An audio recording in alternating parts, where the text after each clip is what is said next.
On this week's episode of the WNP podcast, these wide receivers have some extreme speed, but are they worthy? Stay tuned.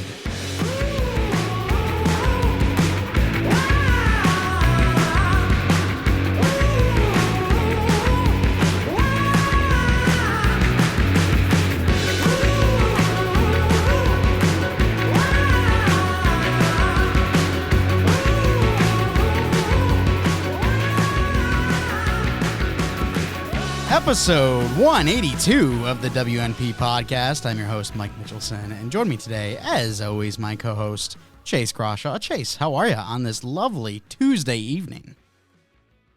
I am doing swell despite that horrible pun that you started off the podcast What? with. I thought it was great. I mean, it's like a 4 out of 10. I thought it was worthy. I think yeah. So. Shut up! Holy hell! But other than that, I'm doing all right. It's been a day. I'm not kidding, lied yet. Definitely has been a day. Of all the days, it truly has been one of them. Has been a day. I can put my Mike approved stamp on that one. Can guarantee it sure has been a day, but it's going to be an even better night because we get to talk about the wide receiver class, a wide receiver class that I think widely thought of as one of the best position groups in this class as a whole. We've talked about quarterbacks already. We've talked about offensive line, which those two as well in that battle for best position group within this class. Who knows? Maybe next we'll do corners, but we've got a lot of front load on some of these position groups, but we still got a lot of excitement going forward after this one. But wide receivers, it's a fun one. But before we get there, we have to talk about some news around the league, Chase, because we've had some big shakeups, including Jason Kelce, potentially the GOAT of all centers. He decides to retire. Yeah, and it was kind of hinted that this one was going to be coming, but still, watching somebody so dominant at a position that really doesn't get a ton of praise, actually get praise throughout the latter half of his career these last couple of years. It is really cool to see the love that he's finally started to get, but it does suck kind of seeing him walk out the door, knowing that we're really moving on to the next generation. Of these types of guys. Thinking the last few years, Tom Brady retiring, Jason Kelce retiring, two prime examples of really the old wave is out, the new wave's coming in. So it's sad to see. He's a very likable human being. Does a great job on the podcast. It was very entertaining watching him support his brother through his playoff journey this year. It'll be best of luck to Jason going forward. I'm sure he's going to have a ton of success in media if he chooses to do so. Nonetheless, we're definitely going to be seeing his face around. Yeah, and sexiest man alive or something like that. It was a 40-minute press conference, his retirement. I didn't get to watch the whole thing yet. I think I've only watched maybe 2-3 minutes of it. But I do want to take the time to watch it all because I heard it's pretty emotional, and I'm excited to see that because even though I'm not the biggest Travis Kelce supporter, big fan of Jason Kelce. I think the dude is just a dude. I love him. So I'd love to take a look at that. And then secondary question, what happens to the tush push? Is it as successful or are we starting to see the end of it? And Jalen Hurts is now considered a bottom 15 quarterback rather than a top 3 quarterback like he was after the 2022-2023 season. I mean, let's be honest, he should have never been viewed that highly in the first place because he's a running quarterback, not a quarterback who runs. And just pure running quarterbacks aren't the guys that are going to have success. Because even though Lamar runs the ball quite a bit, he's still a quarterback that can run the ball really well. He can still throw it. Hurts really is not that impressive of a thrower. So he should never been put in that conversation in the first place. But I'm sure we're going to see a little bit of effectiveness loss with the tush push because it is spearheaded by the center on that play. It's about the quick snap and immediately engaging in the block as Jalen Hurts immediately follows, Jason Kelce on that. So, is it Liam Eichenberg? Is that who's there? Who's going to be taking over that spot now? Is that right? Good question. Is that the right person? Landon Dickerson's the left guard. My bad. Yeah. I'm not sure if he's going to take that center position or if they're going to find someone new, but Landon Dickerson obviously has the experience in college playing center all throughout Alabama. Yeah, he in my opinion, he should be the one that transitions over. That's kind of what my thought process was when they drafted him. I mean, who knows? Maybe they do something else, but if he can slide over and have a similar effectiveness, then that's awesome. But Right. it's gonna be tough to kind of see them repeat that same success because Jason Kelsey was just so dominant in his position. Absolutely. Well, I guess one other thing before we hop into our wide receiver rankings. I didn't want to mention everything that we saw happen in the league today because a lot did happen, a lot of minor things that took place, but I guess the three main ones I'm looking at, Jamal Adams, Quandre Diggs, both safeties from the Seahawks, officially let go, as well as Russell Wilson cut from the Denver Broncos. So thoughts on kind of those three moves? Yeah, the Russell Wilson one, it needed to happen. You just didn't know if it was going to happen because of the kind of cap it that he had. But it is a good thing that it did happen. I think that's kind of exactly what they needed. But it is shocking that I think it's 85 million in dead cap now. Yep. That's a tough one to eat. And just thinking about the Condor, like anytime I hear Condor Diggs' name, really makes me mad because it's kind of like the Darius Slay thing, where like he was traded away for a whole lot of nothing from the Lions just because Matt Patricia and Bob Quinn were horrible at their job. He was traded for a 5th or a 6th round pick for a running back who I can't remember the name of, and like that's who the pick became, I should say, and that's not a good thing when that happens. When someone who becomes a Pro Bowl safety and I think is borderline All Pro, if not fully All Pro, like within the year or two afterwards, that's tough. So hurts hearing his name no matter where he's at, but he's still a very highly talented player. I mean, he's going to go somewhere and get paid. Yeah, potentially back to the Lions. That would be. I mean, there's no need for another safety, to be quite honest, but still would be nifty. And I think Jamal Adams, this is a guy who got paid, obviously. He really started to dip off a little bit once he left the Jets. Had a season or two with Seattle, but he was never really that same type of player. And then obviously Jamal Adams, he's been beefing a little bit with Seattle as a whole as of recent. So that one seemed a little bit more obvious than the Quandre Diggs one, but hey, now they're both gone. They got to find replacement safeties. Who knows where they dip, whether it be the draft, the free agency class, or both. We'll see.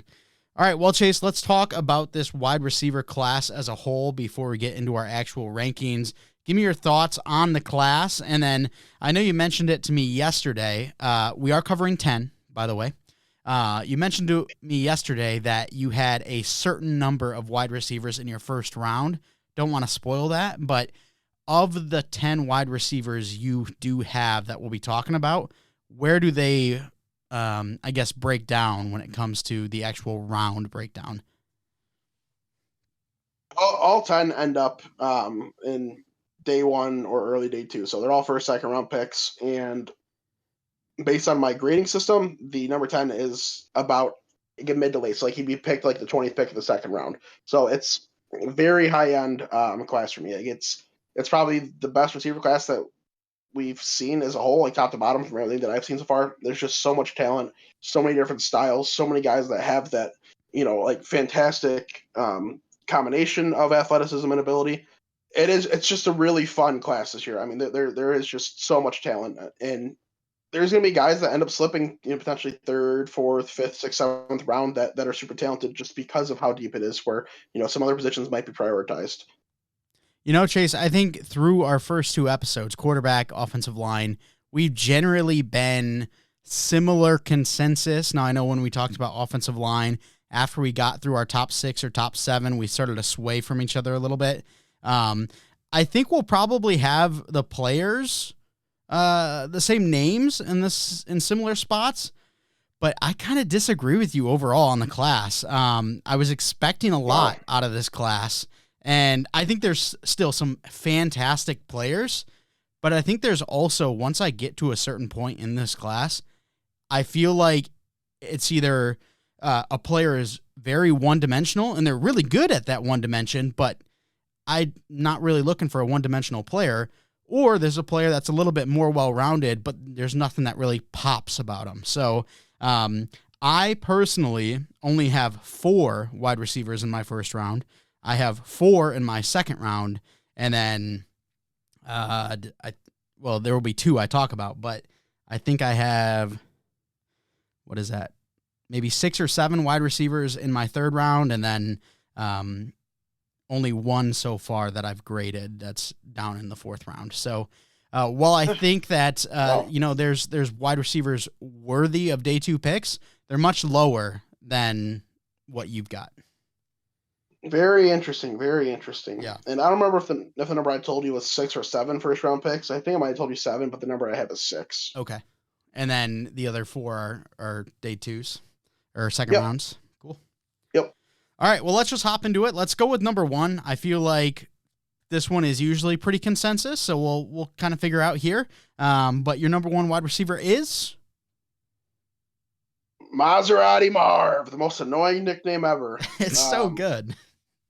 It's so annoying, but yeah, man, I've seen some people try to argue that Marvin Harrison isn't the number 1 receiver, and it's too early. Like, start saying those stupid things at the end of March, beginning of April. It's too early in the process. I've seen that being said in February.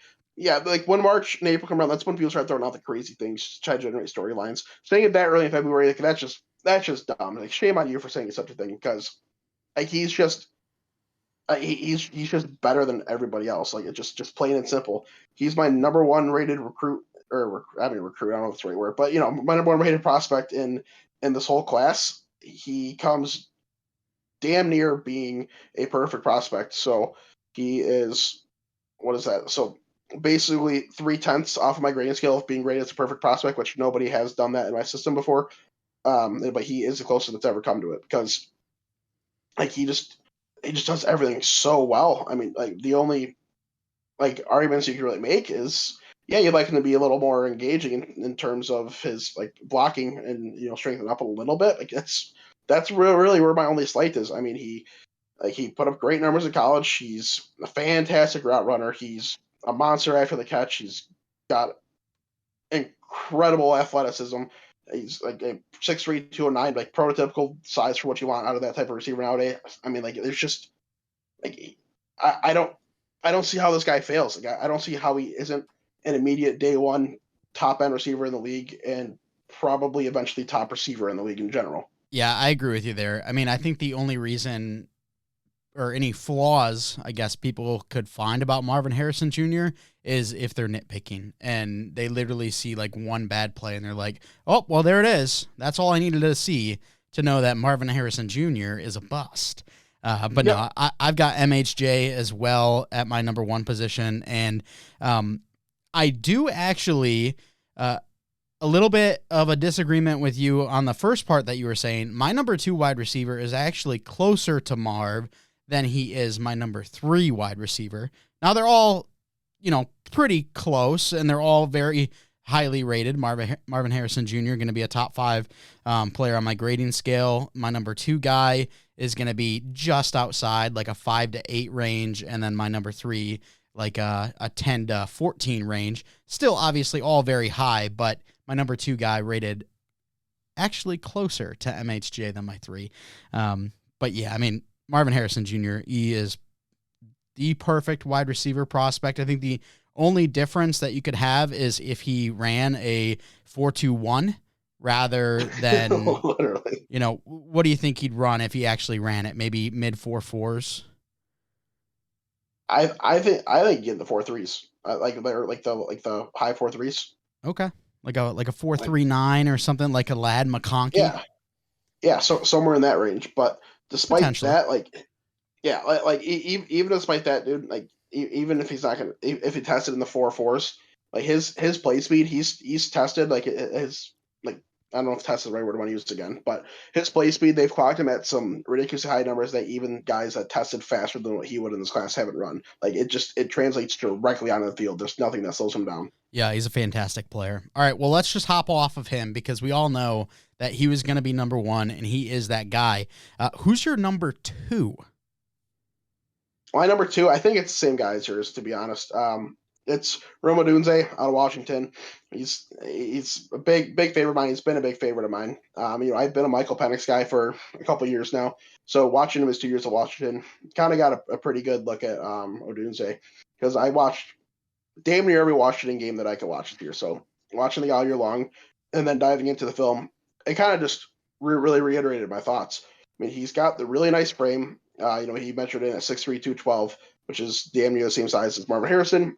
Sure, he doesn't have necessarily the same speed, but he's still faster guy, still super agile, has great explosiveness. He's got really strong hands. He can really find open space. When the play becomes extended, the quarterback's maybe scrambling a little bit, looking to throw the ball downfield. He just has an innate ability to go find an open spot and just be in a spot where his quarterback knows he can trust. Get him the ball to. I mean, really, like the things I can nitpick would be his like route running and his release. Maybe those things they can improve a little more. He still ran a pretty good route tree at Washington with how much they threw the ball, but if he could release a little bit quicker and just expand upon that tree and the footwork a little bit, then I mean he's got a chance to really be a true, well-rounded, all-pro level receiver. And I told you yesterday that I watched Odunze and Neighbors in a specific manner because I thought, one, if I watched one player before the other, I would be underwhelmed by that second guy, so I switched it.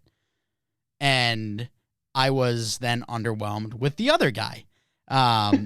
So I watched Rome Odunze first, and he was the one that impressed me more. Rome Odunze comes in at my number 2 as well.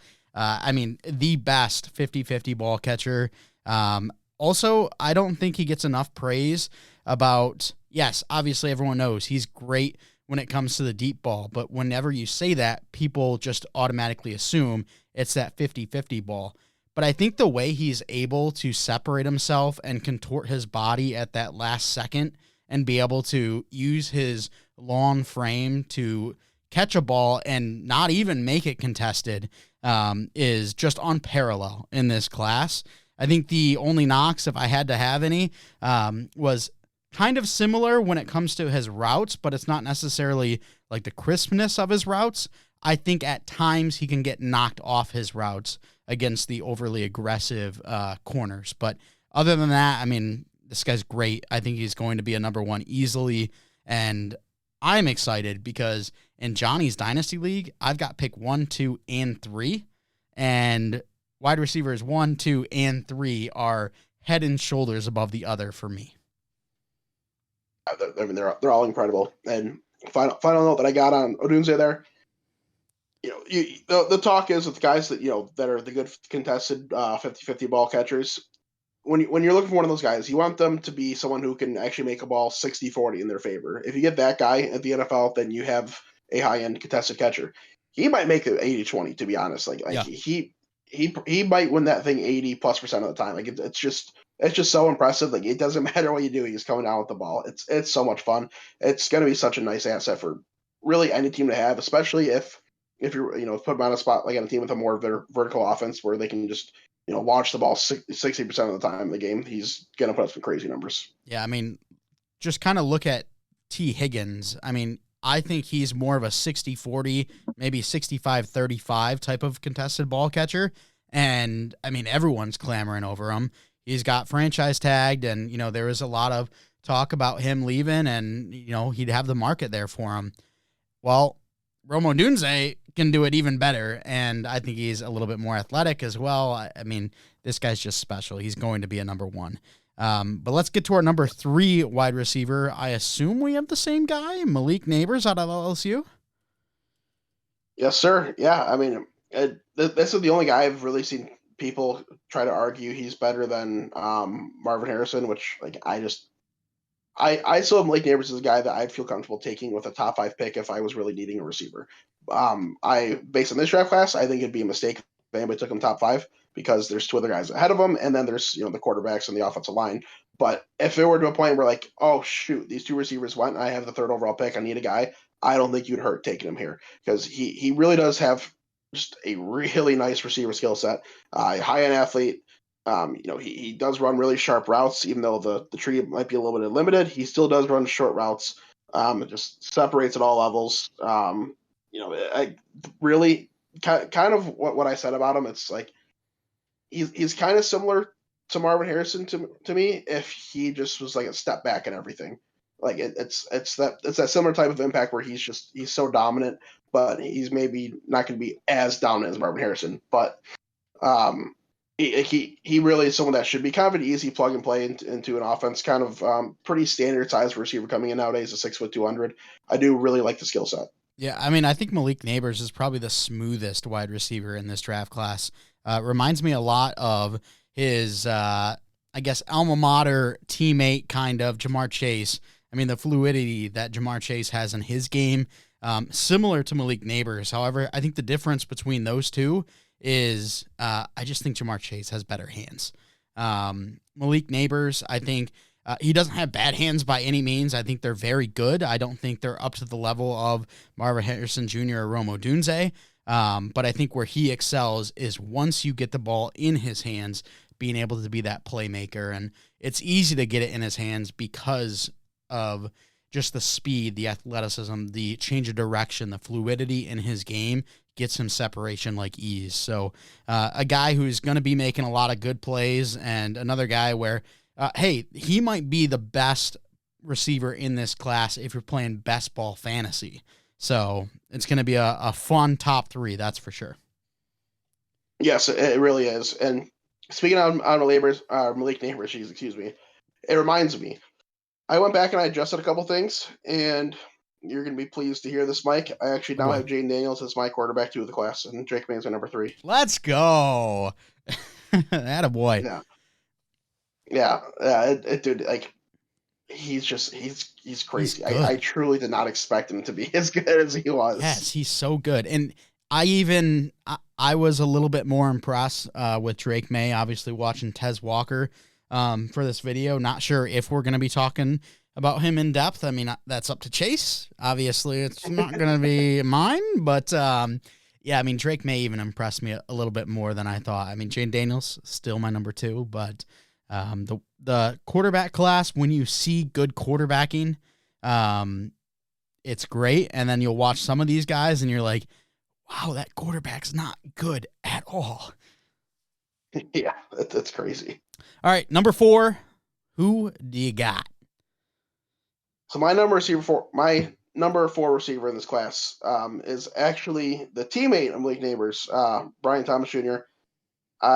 Someone that, like, he kind of didn't really get the spotlight, during the season. Started getting a lot more love towards the end of the year, and then by the time, like the offseason rolled around, like, the hype train was in full motion, and you can really see why. He's just, it's a common theme with a lot of these top guys. He's just such a dynamic athlete. I mean, he's sudden, he's quick, he's explosive. I mean, it's hard for DBs just to keep up with him and just like maintain the gap, the spacing, just because of how dominant of an athlete he is. His whole skill set combined. I mean, Brian Thomas, he's someone that should, again, kind of like these top 3 guys, step in, be an immediate number 1 guy. I mean, just sure-handed, has athleticism, as I said. He just got to kind of improve the route running a little bit, and just if he can improve his strength in the blocking, I think that would be a nice bonus too. So I've actually got Brian Thomas Jr. as my wide receiver 7 in this class. Oh, wow. I mean, he is a fantastic athlete. There's no doubt about that. But my comparison to him, similar to how Matthew Tkachuk was compared to J.J. Watt for the NHL draft, I'm going to compare Brian Thomas to a Polaroid camera. I know what you're thinking. What the hell are you talking about, Mike? Okay, so if someone rips out a Polaroid camera and they start flashing pictures, they start shaking the actual picture that comes out of the camera, you're like, man, that looks super cool. That is so flashy. Let me see that picture. Oh, it's kind of underwhelming, the results of that. And that's how I felt about Brian Thomas. I mean, when you actually watch him run his routes, I mean, bro is fast. Bro is flying by people. But when it comes down to it, when he's got to make a play, I didn't see that he was up to, a first round type level. The big things that I had problems with was I felt like he was a little bit more one-dimensional. He's an elite go route wide receiver. I mean, with the size and the speed, I mean, you're going to be a great go route receiver like that. But I thought he was pretty inconsistent with his route running. I felt like at least 50% of the routes he actually did run, he was blanketed because they were just so easy to predict. And then also, I felt his hands were pretty inconsistent when it came to actually contested catches, being in contact with the defensive back. He wasn't making big catches like the likes of Harrison or Odunze. And then finally, after the catch, in the 3 or 4 games I watched from him, he only broke 1 tackle. There was only 1 catch that he had where he was able to break away and actually do something after the catch. So I felt he was very limited there. He came down far too easily for a guy his size and his speed. So I think he's got some potential, but this kind of feels like a Denzel Mims or a Terrace Marshall all over again for me. So I wanted to kind of stay away from that, but I absolutely see the potential there. And hey, if he comes out and becomes like a top 15, top 20 wide receiver, would I be shocked? No. I saw somebody tweet after Brian Thomas was getting a little bit of hype, like during the combine, someone tweet about Terrace Marshall actually, and saying like just because they look like this doesn't mean they're going to be anything like crazy. And it was basically saying that they're kind of the same player, which I disagree. I don't think it's that way. Just because they went to the same school and they're like the same size does not mean they're the same damn player. But I think he's a lot higher level than you think he is. You know, to me it's kind of like what Jalen Hyatt is, but at a significantly higher level. Like Jalen Hyatt is obviously that specialist in those go routes downfield. He's going to burn past you, but maybe he's limited a little bit elsewhere. I think Brian Thomas is an even better, downfield deep threat, but still has enough ability, has enough athleticism, and like just enough, I guess, like kind of football IQ. I think at least, we'll kind of see as he gets to the pros to kind of develop those trees more. The one thing that you can say, I guess, is what took him so long to start. I mean, really, this is the only year that he was seeing truly consistent like playing time, and to me, there's good and bad to that, because the bad is like, well, what the hell took so long? How can you be graded this highly if it took so long to develop? But at the same time, you look at a guy like Joe Burrow. I mean, he wasn't really spoken of very highly up until that last year at LSU, where he went on to be a first overall pick, and now he's one of the league's best quarterbacks. Sometimes you just develop slower than others, and I think that's what the case is with Brian Thomas. I think he's just a little bit behind the curve in terms of development, and someone's got a chance to get a pretty decent value on him. I just got to say, we probably have the best comparisons in all of NFL YouTube or draft YouTube. Polaroid camera and Joe Burrow, the comparisons for old Brian Thomas Jr. Yeah, that's fantastic. All right, well, let me talk about my number 4, and that's going to be A.D. Mitchell, Adonai Mitchell. I've heard of Donnie Mitchell. The guy from Texas, he was originally from Georgia, heads over to Texas, and had not fantastic production, and I guess that's kind of a thing we're going to be talking about quite a bit with a lot of these wide receivers is none of them have crazy production. And then another thing I'll talk about when I get through with AD is run after catch ability. But for AD Mitchell himself, is another long wide receiver, great speed and burst. He's got a fantastic release, is able to do a great job of just getting off the line and beating corners quickly. I think another good thing about him is he uses his eyes extremely well when it comes to running routes. He fools defenders alone by shifting his eyes, shifting his hips when he's not actually going in that specific route. So he does a great job there. I think he's very reliable with his hands. He's got the ability to win 50-50 balls, but it's a little bit more on a minimal opportunity kind of thing we've got there. He hasn't had a lot of chances to go out and do that. So I'd like to see a little bit more there. I think the big thing is after he gets the ball in his hands, there's just not much happening there. And I feel like that's this class as a whole, is these guys get the ball in their hands, but they're relatively thinner guys in this class, and they tend to go down pretty easily. So I saw that as a problem with A.D. Mitchell, and then, of course, we're going to be talking about the extremely low production. If this guy's rated a first-round player, which he is on my board, it's hard to find another first-round player with the production that he's had, which I think his top season was this year at like 860 yards. So Yeah.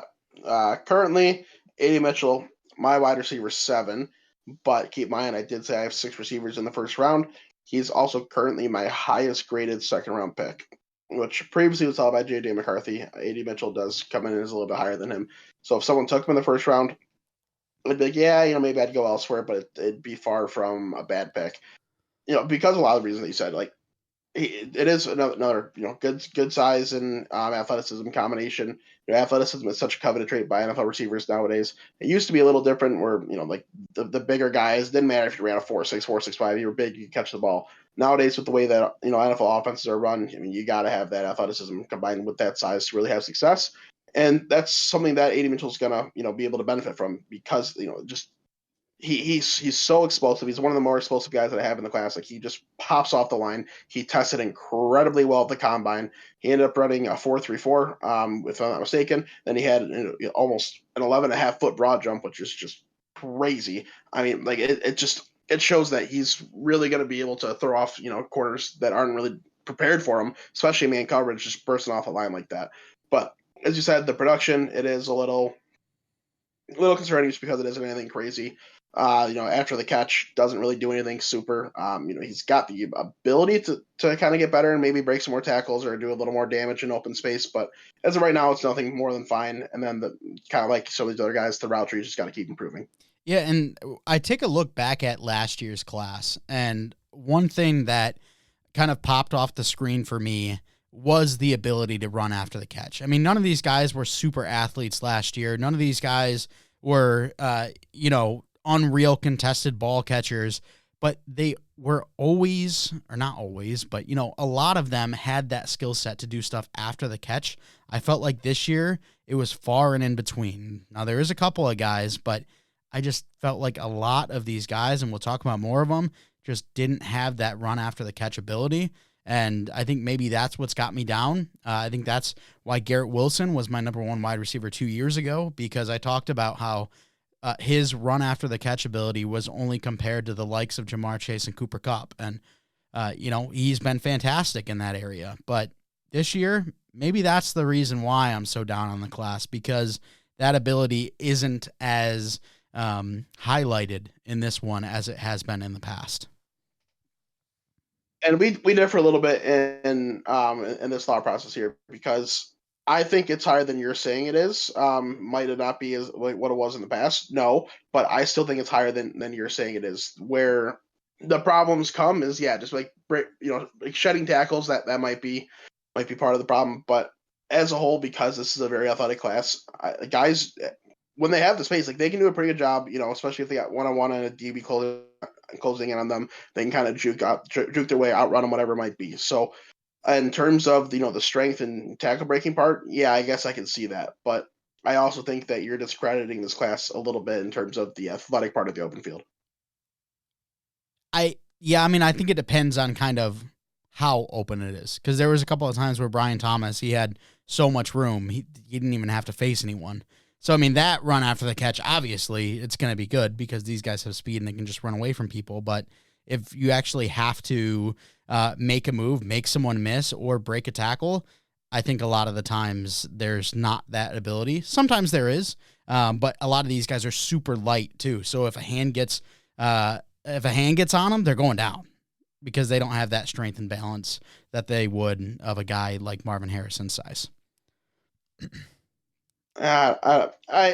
Some guys, yeah, some guys, no. I don't. So we can agree to generally disagree on this one. There's some points I agree with you on, but as a whole, I think you're slighting it a little too much. All right, let's move to number 5. Another first round receiver for you. This is where I've got no more first round grades. I talked about my 4 already. So am I saying my guy, or are you saying your guy then? No, you're saying yours. Since the first round picks, fair enough. All right. Oh, I didn't put a graduation class for the other guy. Sorry, I just nitpicking my mistake that I made in my grade system here. But my number 5 guy, Troy Franklin out of Oregon. I have been a Troy Franklin guy for quite some time. Actually, I've always been really intrigued by the upside that he offers. I think he's underwhelmed a bit in college. I mean I shouldn't say underwhelmed, but like took him a while to get to where I thought he was going to. Eventually, by the end, by this last season, he was really doing the things I expected. But I thought he was going to be a little more of an immediate impact. But nonetheless, he really is he's an electric deep threat. He can lead defenders in the dust. His footwork is, to me, pretty impressive. I think he can do a really good job. Kind of shaking off defenders and kind of misguiding them on where he's going to go. His size, it helps him, like at least his height helps him in terms of being able to reach. Go for balls. He's got a pretty decent wingspan for his height. The weight is it's a little bit slight, but I try not to put too much stock into the weight on receivers. Like if it becomes like a problem, like where it's a big problem, then yeah, I'll knock him down a little bit. But as we're seeing nowadays, there's some slighter receivers that are having a little more success. So I'm not going to use it as too much of a knock on him.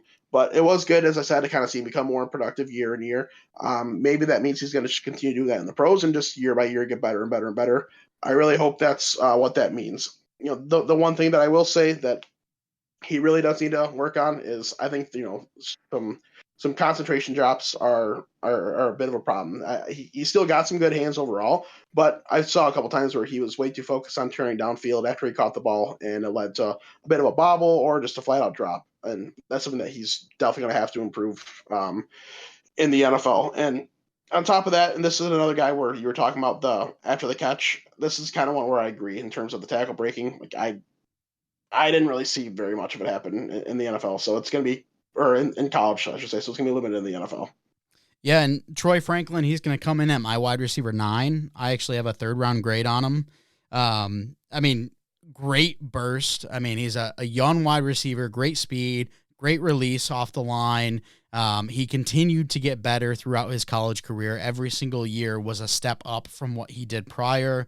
The go balls, he's going to be very talented when it comes to that. But I think just some of the parts that were underwhelming for me is you talked about concentration drops. He had 9 drops on the season, and he seems to be very much a body catcher, which the last body catcher that burned me was Quentin Johnston last year. He was a guy that I thought was a fantastic athlete and could do stuff after the catch, but we saw in the NFL, I mean, bro just can't catch a ball. Now, do I think Troy Franklin is to that level? No.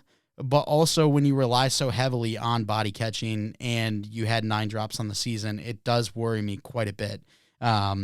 So that's obviously a big thing. I think also you talked about his slight stature. I think he tends to get roughed up a little bit when it comes to route running, when it comes to press coverage, because he is smaller. If a guy gets his hands on you, or if a DB is being a little bit more aggressive than the typical like zone coverage, then he's going to get knocked off his route and he'll get stifled a little bit. So there's just things about Troy Franklin that make me think he can be a great go ball guy, but is he going to be anything more than that?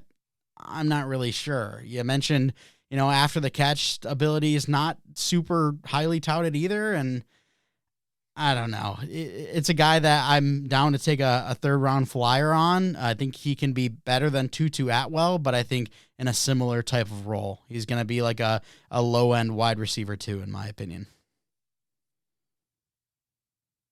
Where, again, I'm going to disagree. I think he could be a potential number 1 if he continues to develop a little more. And if the hands improve, then, I mean, he's got number 1 written all over him because of the other skill set, the athleticism. But if they don't improve quite to the level that they need to for him to hit that kind of that level, I guess, he'd be a really, really, really awesome number 2 compared to a guy who's going to be a little more of a sure-handed. So maybe, like let's just say like the Lions, for example, if the Lions went Troy Franklin, pairing him with Amon-Ra, I think that could be a really good combo because you now finally have a guy who can stretch the field a little bit, where Amon-Ra, when you need someone to make the catch, like he's just going to make the catch. So I think Franklin, over time, if he develops those hands, can be the number 1. If not, he can be one of the league's better number 2s.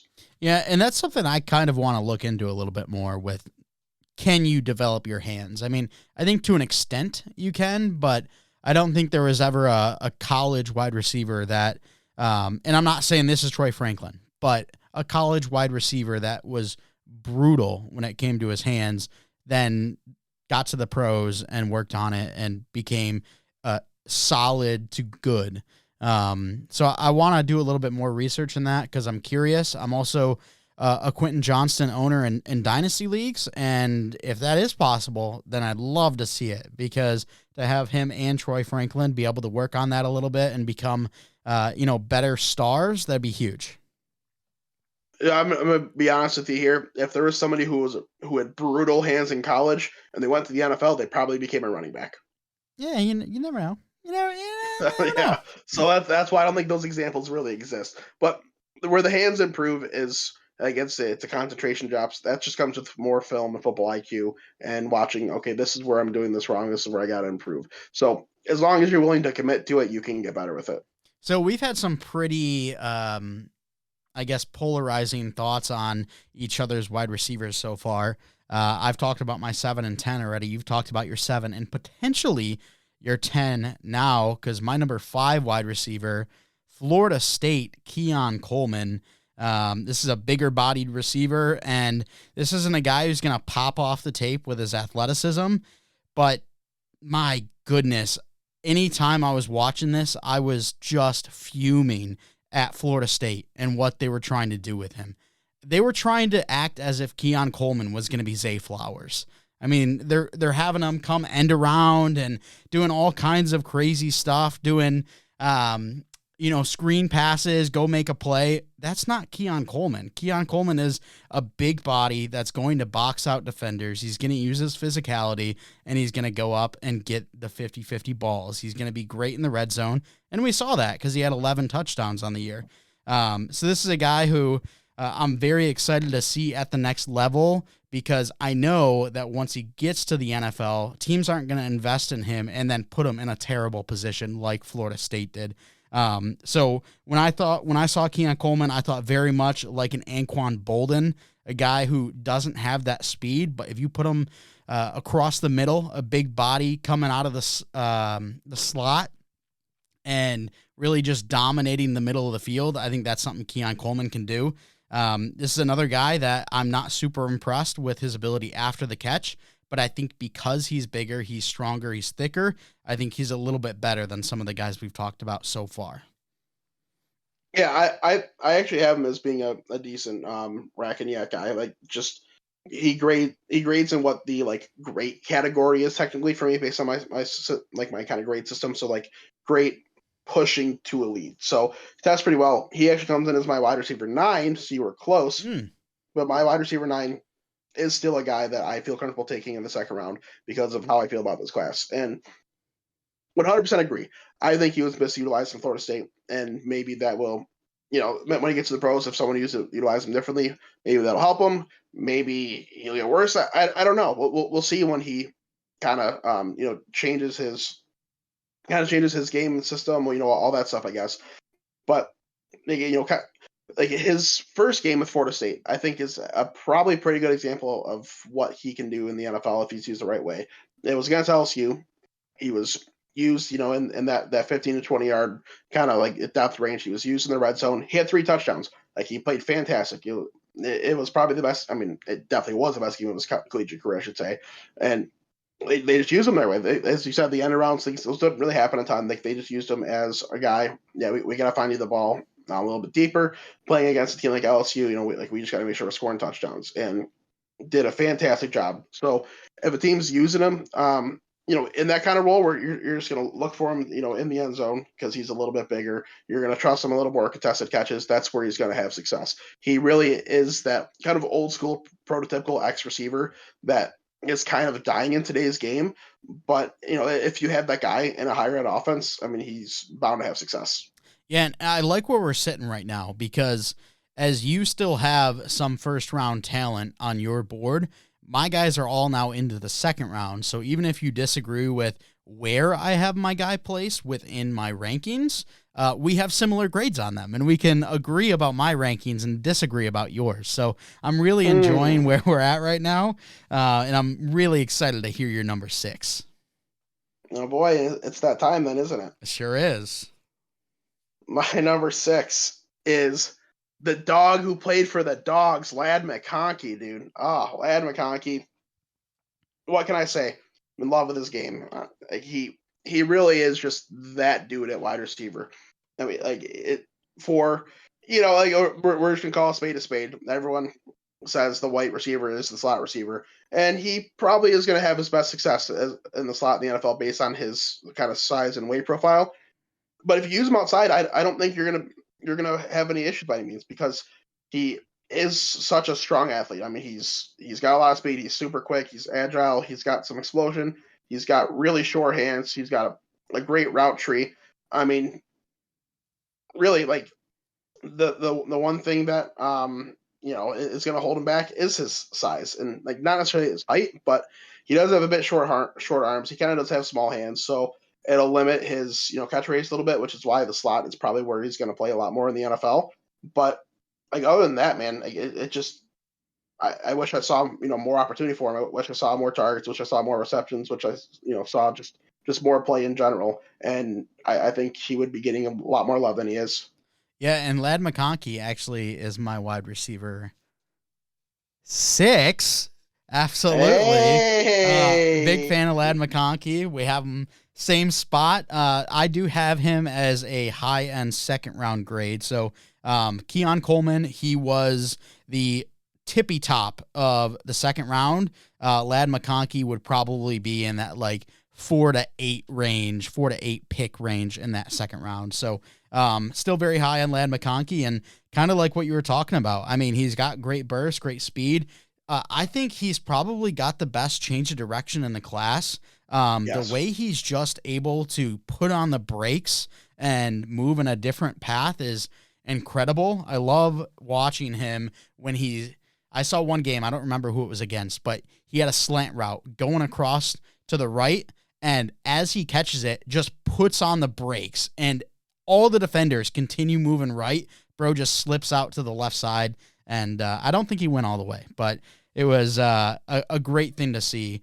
I think very similar to you. The only thing that's going to hold him back is his size, having that small catch radius.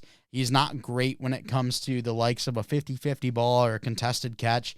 And then while he has really nice creativity when the ball is in his hands, if someone gets their hands on him, he's likely going down. There's times where I saw him be able to juke out a defender and get a couple extra yards, but anytime I saw him with another opponent's hand on him, he was going down. So I think he can be used in that screen game very well, but you got to make sure you get your blockers out there, because if you don't, then he's going to be going down within a yard. Yeah, for sure. Screens, end arounds, RPOs, any type of offense that just gets the ball to his hands as soon as possible. That's where you're going to find him having a lot of success. And again, you can still use him downfield in certain situations if you want, because he can generate the separation. But the name of the game for Labakaki is just give it to him and let him do his thing, because he really does have the ability to create damage, which is how shifty he is. So any team that utilizes the screen game heavily, which is the Detroit Lions, if he ends up slipping a little bit, I mean, like, there's the guy right there. Grab him. What do you mean? You don't want him at 31? Or Yeah, 30? What is it? I 30? mean, 29? 20, 28, 28. 29, 29, 29, 29. 29, sorry. And based on my grades, like, if they take him there, it's not going to be a problem, but there's just bigger needs. Yeah. All right. Well, I think we both talked about our number 7 already. So let's hop over to our Yep. number 8. So at number 8, I have. Sorry, I got to scroll down to make sure I got the right guy here. I do. At number 8, I have Michigan wide receiver Roman Wilson. Really love Roman Wilson's game. I think he's someone who's got that legitimate potential to be one of the league's more premier slot guys. He's got that 5'11", 185 build, kind of already destined to be in that spot. It's another type of situation where, if you get the ball in his hands quick, like, he's got some ability to do a little bit of damage because he does have some athleticism to him. He runs really sharp routes. He's got some pretty steady hands. The one thing that I will say is, your problem in terms of, shedding tackles, it's a problem with Roman Wilson. It's not something that he does incredibly well because of his size, but he does have the speed. He does have the burst. He does have the, fine tune, or he does have the sharpness in his routes, I should say. as well as already playing in a pro style offense and having a developed route tree, where it should be a super smooth transition for him in the NFL to go in and have immediate day one success. Yeah, and Roman Wilson, he's my wide receiver 11, just barely missing out of that top 10. Wow. I do Way have to be him. wrong. I do have him as a third round grade. I have him, Jermaine Burton, and Jalen Polk. Which who knows? Maybe they're on. Maybe they're your number 10. But when it comes to those three guys, I think they're all very similar. Great in the slot, but guys that don't stand out as like extremely special. Roman Wilson is the number one guy of those three for me. He was a little bit more athletic than the other two. I thought Jermaine Burton had the best route running out of those three, but Roman Wilson does have the athleticism to go a little bit further. I think he also has the toughness. I mean, this is a guy who you're going to send him across the middle of the field. He sees a linebacker in his sight, but he's still going to go for that ball. He's not going to be afraid and, drop the ball. He's okay taking a hit, which I absolutely love to see out of him, and that'll make him a great slot receiver. And some good route running, good hands. Like you mentioned, not very good after the catch. He only had 2 broken tackles in 2023. So that wasn't great, but if he can kind of improve upon that, that could be huge for him. And then also, I don't think he does great against press or super aggressive man coverage. Because he is a little bit smaller, he can tend to get knocked off his route a little bit. And, contested balls, might not have the most success there. But overall, Roman Wilson, I think he'll be a very good slot wide receiver at the next level. Yeah, and I think he's got a chance to be a high-end to borderline elite slot receiver, which is why I'm willing to invest a second-round pick in him, because I do think he's coming in as a rookie, and I think 800-plus yards is super attainable. I really do, just because he's going to be ready to go, like no matter where. Like if Jim Harbaugh is ready to take this Chargers team and just kind of do a semi makeover, because yeah, they got Quinn Johnson, but he's kind of flopping. Mike Williams can't stay alive. Keenan Allen, he's starting to get there. I mean, I could see him going for Roman Wilson, throwing him in the slot and just kind of letting him cook with Justin Herbert. Like, I really could, and I think he's got that 800-plus yard, 6 receiving touchdown ability from day one. Like, pretty safe. I really do.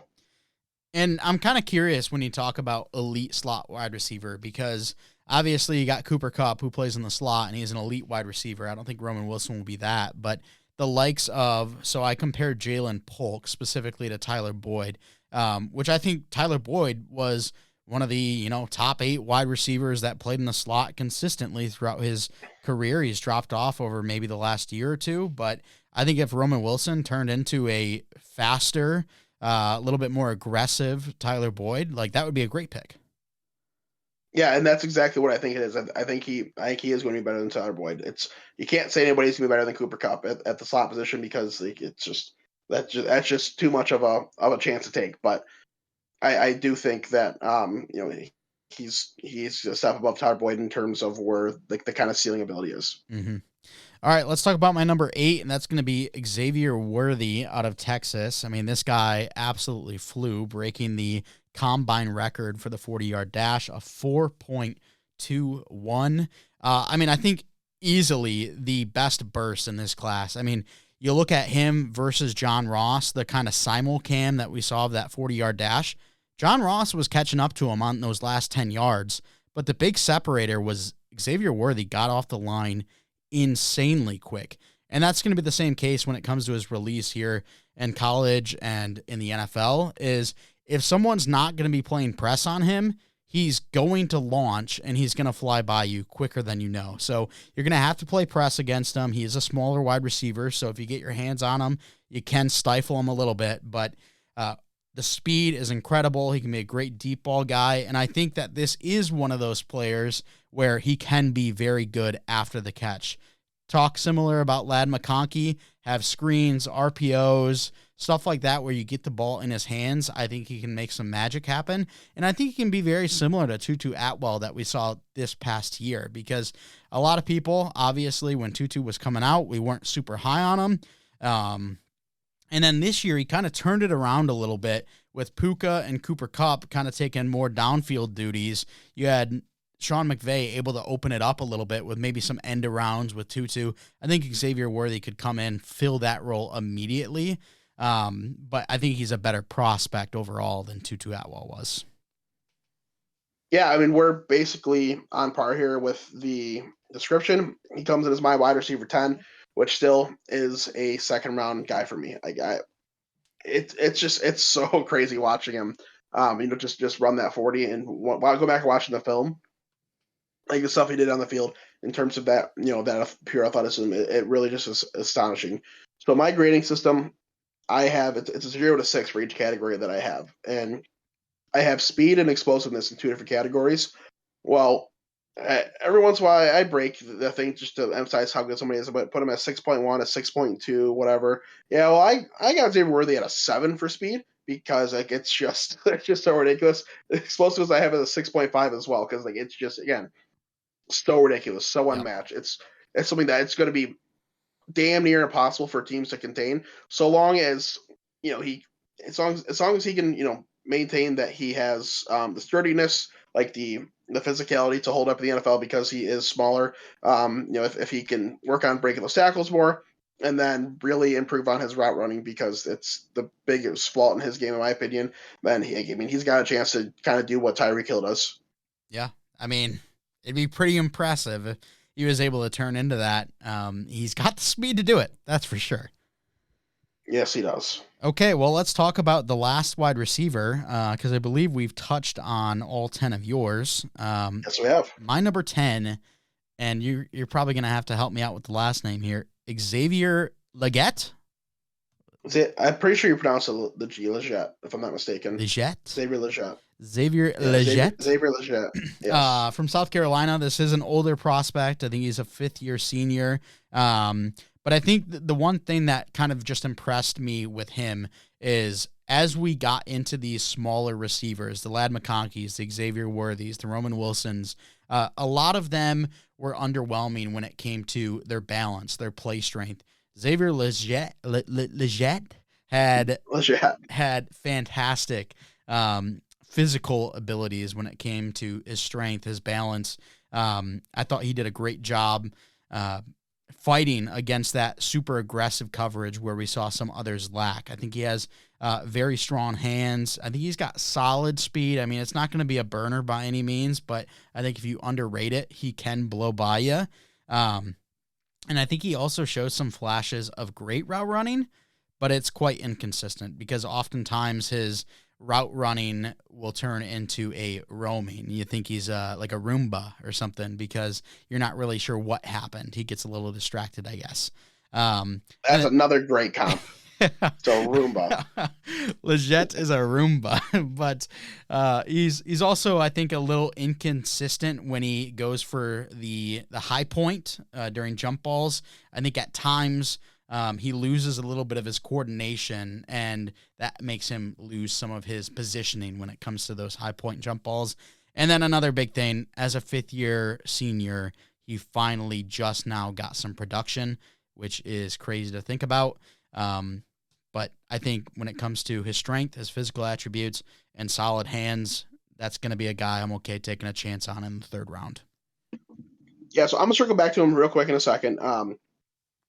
Can you make sure to note down the 3 comparisons that we made today? Because I feel like we did this in the past where we did kind of like a prospect superlatives, like an NFL draft superlatives in one of the episodes. Yeah. And I would love to do that where we have our favorite 5 or 10 or whatever. Like maybe we add it onto our My Guys episode and kind of talk about it because like to compare someone to a Roomba or like to compare a wide receiver to Joe Burrow, I want to do that really bad. So please remember those, write those down. Because I know even right mine now because I know I'm sure as hell gonna forget. Yeah. But now we're moving on to Xavier Legette. I also have him as a third round pick. My wide receiver 13, and he's just really well rounded. Like I have everything that he does is either good or great.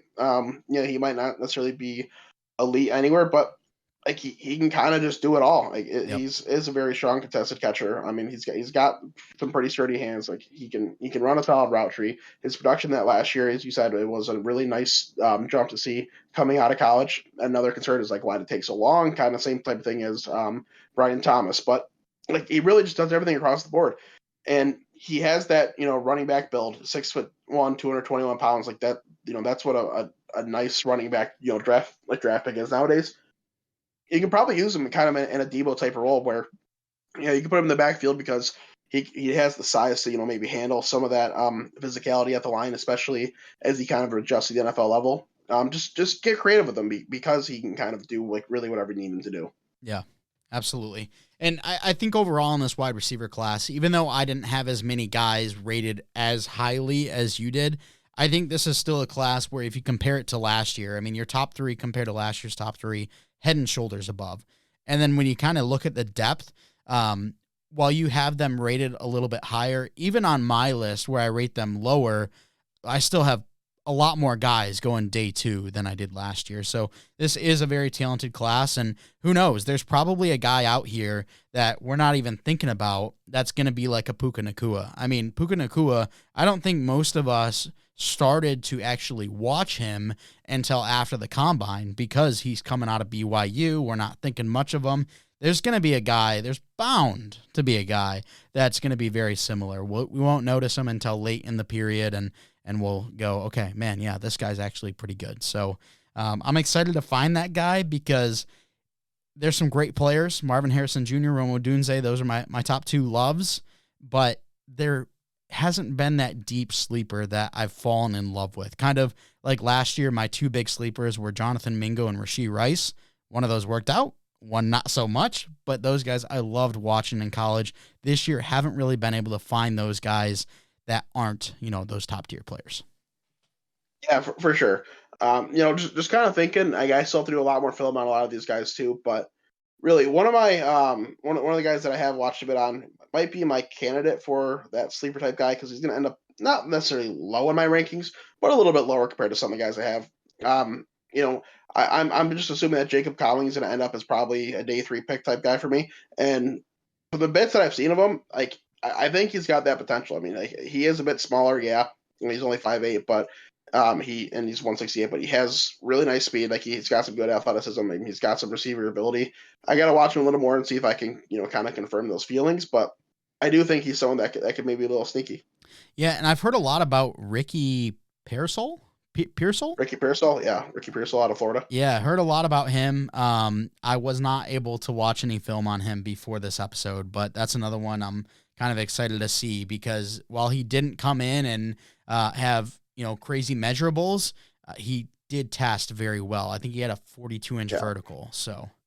Yes, he did. He 42-inch vertical, had a 29-inch broad jump. He had a 6.643 cone. Like he was one of the specimens at the combine, and he also was a guy that I just did not put enough film into yet to give a grade. But I have seen some love for him, so I'm excited when I get around to him too. Just kind of see where he ends up at. Absolutely. Well, that's going to do it for the show. I want to thank you so much for coming out and giving it a listen.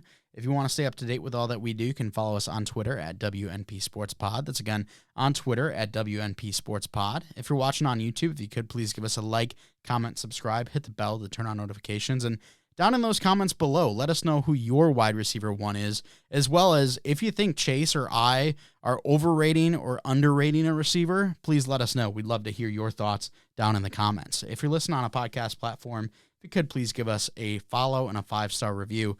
We would absolutely love you for it. Thanks so much for coming out. And as always, we're not professionals.